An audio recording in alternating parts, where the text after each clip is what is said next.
So, a certain American rapper known as Lil Loaded has passed on very recently, as of the time of this recording. And it's not because of, certain unclear circumstances. The circumstances are quite clear. He committed suicide after he found out that his girlfriend cheated on him with a close friend. And the minute I kind of saw this, I did ask myself, if you no longer care about your life to the point that you decide to off yourself, why exactly are you posting up on Instagram stories?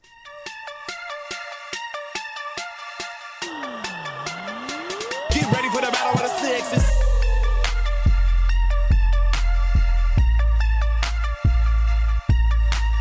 My bigger question is, how dumb can you actually be? Like, I get it, you were cheated on and it's a very heartbreaking situation and it can make you feel all sorts of shit for yourself. But especially considering that, sometimes people do get to blame themselves, mental situations and so on, I'm still left to wonder why it is that somebody would conceive the idea that the best way to handle a situation like finding out that your girlfriend's cheated on you, even though it's with your best friend or something of that sort, is to off yourself. Like, I don't know, maybe I'm the one that loves life a little bit too much, but I personally think that that's one of the dumbest things ever. Because when you actually try thinking about it very closely and put a little bit of critical thinking, not even that much, just a little bit, you would realize that if your girlfriend was cheating on you with a close friend of yours and you off yourself, you've pretty much given them the allowance to continue doing it without you as an obstacle. Like, there's no one that they have to hide it from. Like, at what point is that good for you, even though you're dead? Like, you're dead now, you're cold in the ground, 6 feet under and everything. And while people are supposedly supposed to mourn you, this same babe that will be mourning your loss and feeling bad for herself will be crying on the shoulders of the same man that she cheated on you with. So, in other words, once she mourns on that shoulder, she'll end up riding on the dick, and then, now they can do it even better now that you're gone. Like, it has zero benefits to it. Like, I don't know, maybe it's just me, but I think that this is probably one of the dumbest things that a guy can do. And if you ever find yourself in a position where you actually think that that would work and you're actually about to do it, I would advise you to do one very simple thing. It's called the meditation of death. And I know it sounds very morbid. It's not that bad. And especially since it has meditation right next to it, it probably sounds like something fairly woke. So some of you can actually do it. Now, a friend of mine was telling me about it, and it was this whole thing where it's like, you think about what would happen if you died right now, like if you die, when you die, what happens, how people will move on, how you think people will take it. Like, it's a very morbid thing to do, but it kind of gives you a very interesting outlook on life. And I think if somebody like Lil Loaded probably did that, he'd have probably not unloaded himself, and he'd have had probably a little bit of sense. All puns intended. And once he'd have done that, he'd have probably gone and released a couple of bangers, because, that's what people usually do after heartbreak. They go, they release diss tracks, they start beefs, they go and they make music and, they profit from such shit. Not go and off themselves. Like, it's a bigger L to off yourself because somebody's cheating on you. And I'm not just saying that for the sake of toxic masculinity. Because even to make matters worse, it's not like babes do it. I have never in my life, never in my 24 close to 25 years of existence ever heard a woman actually find out that the man was cheating on her and go and commit suicide. I have never heard of such a thing. So there's nothing toxic masculinity about this. I'm just simply telling you as a fellow human being that it is not worth it, and even though she was the love of your life, there is definitely more love out there. But anyways, out of all this morbid shit, we do have a podcast to discuss, so in typical fashion, welcome to Breaktime on Westside, your number one breaktime podcast, coming to you from Nairobi, Kenya. The man on the mic is a man who likes his women the same exact way he likes his yogurt. He is a man who once thought that bukkake is a Korean form of martial arts. It is none other than your tall, dark, and mildly handsome man, Sir Denver B. The show is Battle of the Sexes, our weekly love, sex, and relationships show, where I get to make a couple of interesting statements. Sometimes I stand with the women, but mostly I stand on the side of the men, so that I can explain to you that not all men are toxic and some of us do actually have feelings. So if you do want to find out how we feel about some of these things, if you feel like, we should probably expand on how men feel on certain topics, matters, love, sex, and relationships, kind of the same way I like to talk about them, make sure you hit me up on @BreakTime on Westside, on IG, on Facebook, it is also @BreakTime on Westside, and on Twitter, you can slide into my personal DMs @Bagaka. The D is the handle to reach me on, and you can just message me, send me whatever topics that you'd want me to discuss. You can also ask me how I feel about certain things, and I'd love to talk about it on the podcast. Stuff like that. Compliments are also allowed and accepted, and money donations, I wouldn't mind giving you my PayPal here and there. But you gotta holla at me first. But anyways, we should probably move it on, and before I get to our main topic of today, I need to start by something that a fan asked me to discuss. Now, the fan reached out to me and she was like, "Hey Denver, I have a friend who's really obsessed with your podcast, and she sent me to ask you if you can do a topic on whether sex is really a determinant for a relationship." And to answer your question, well, yes it is. Thank you so much for coming to my TED Talk, and I will see you after I'm done with the main topic. So, moving on. Alright, I'm joking. But if you do feel like you want to holla at me, you don't need to send somebody else, I'm reachable directly @BreakTime on Westside on IG, and @Bagaka the D on Twitter. I usually check those ones the most. Facebook as well. So she can hit me up from there. Just saying. But anyways, that being said, let us look into this very interesting lady's question. Is sex really a determinant for a relationship? To be honest, it depends on who you ask, because in a sense, you could say that for some people it can be, for others it definitely is, and for some they don't think it is, while for others it isn't. Because, well, if you were to ask, say, a prostitute, she'd say that no, it's not a determinant for a relationship, probably because she wants business from your boyfriend. Now, if you ask a priest, he'll probably tell you no, make sure you get married first before you do it, and when you do it, make sure you don't use protection. Probably because he's looking forward to you guys actually having a kid, that kid growing up to be like, 7, 9 years old, and then taking him and molesting him.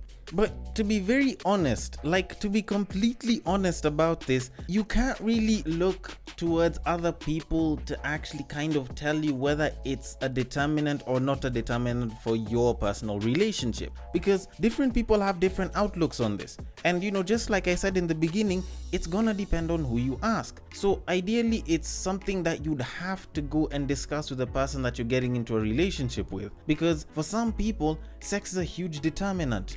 Take for example, there's a lot of people that look at sexual compatibility as a huge thing. Not even just for marriage or a long-term partnership, even just dating. This is somebody that wants a partner that they're gonna be banging, and they want to make sure that it's somebody that they can not only enjoy banging, but can bang in the first place. So if you're saying that, I want us to have a relationship, but I don't want us to have sex before we get in, or I don't want us to be having sex in the relationship, it might put them a little bit off, because they like to have sex, and they probably are thinking about it in the sense that I don't want to cheat on my babe, so I might as well get somebody that I'm gonna enjoy fucking.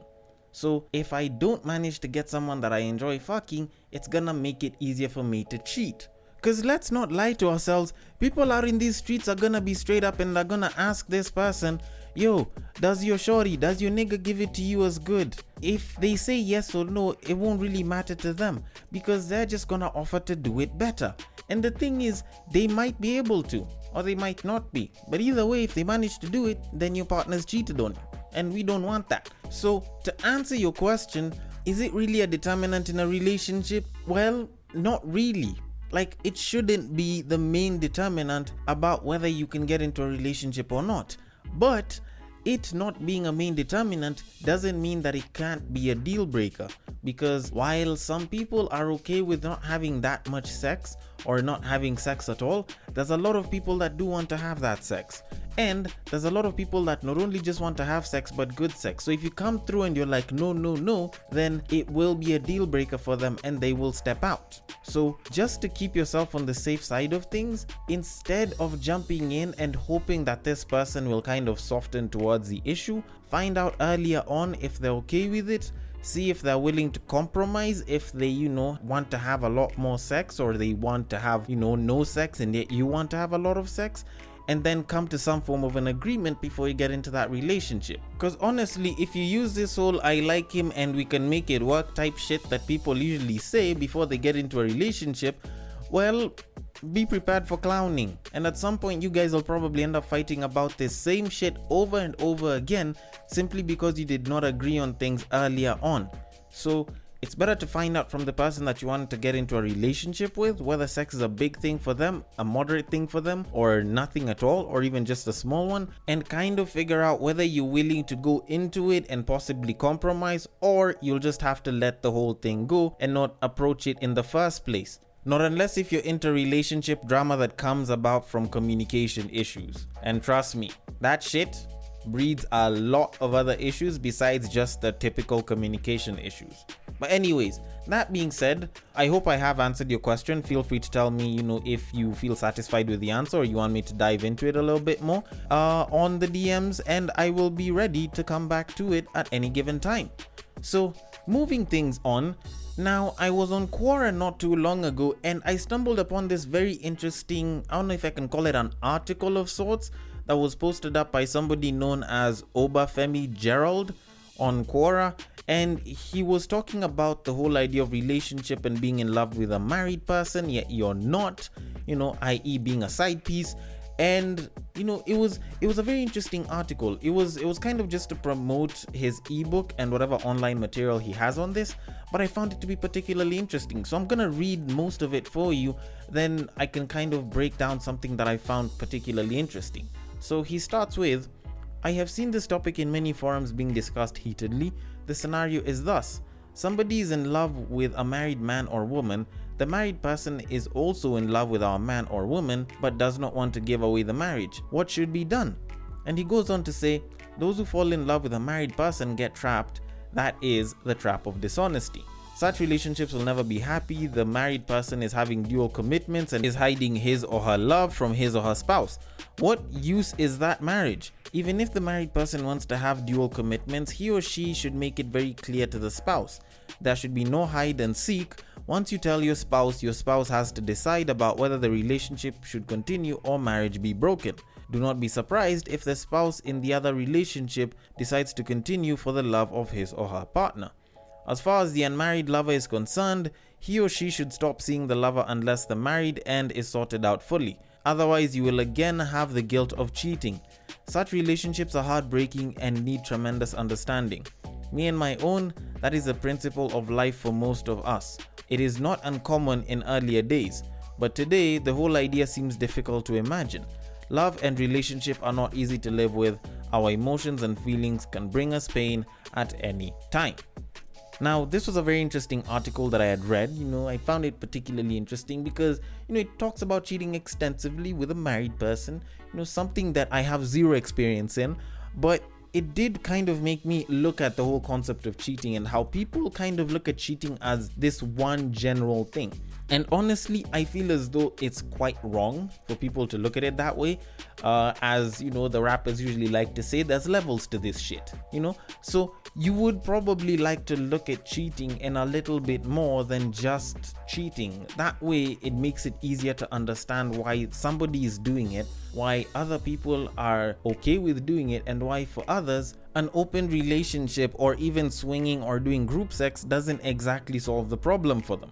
Because most people usually say, why cheat? Why not just go and be in an open relationship or, become swingers or do group sex or, just have some allowance to go and cheat. And the thing is, most people look at cheating as you just going to go and bang someone else for the fun of it, or you just, taking your body parts and getting some form of pleasurable satisfaction there. And to be honest, that's a very one-sided way to look at it. Like, at the very least, there's two types of cheating: emotional and physical cheating.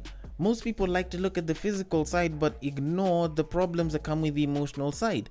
Now, personally, I don't endorse cheating, regardless of whether it's physical or emotional, because I don't think you can ever really be happy with someone else when they're cheating on their partner with you. Like, that one I can probably say from a little bit of experience, because when you're banging somebody who's already with someone else, yes, you're enjoying the sex, and probably you are enjoying the sex. Let's assume that you are, and it could even be a sponsor type situation that's going on at the moment.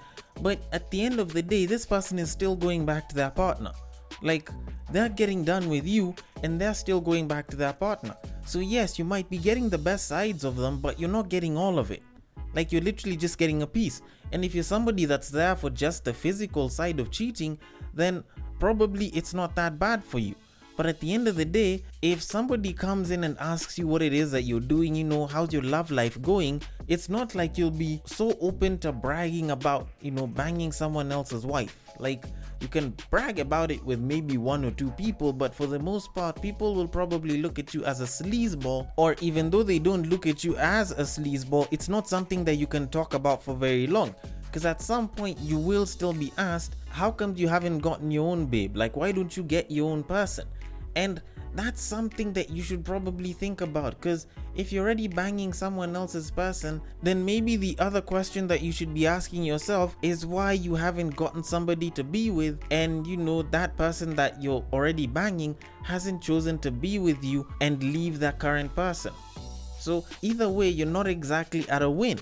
Then you look at the people that go through emotional cheating. Like, you all just started out banging, and then it turned into something else, or you guys started banging because you guys were getting a little too close, and it turned into something else.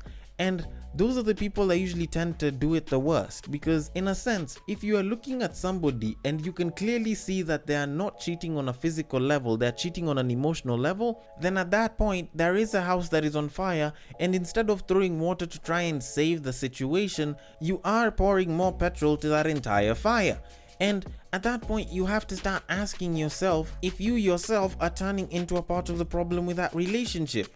Because I can get physical cheating. Like, there's people that will do it on a casual level. Like, there's people that are just going out to bang, and they are cheating simply because either they're not getting good sex when they're with their partner, or they just like having sex with people on a casual level.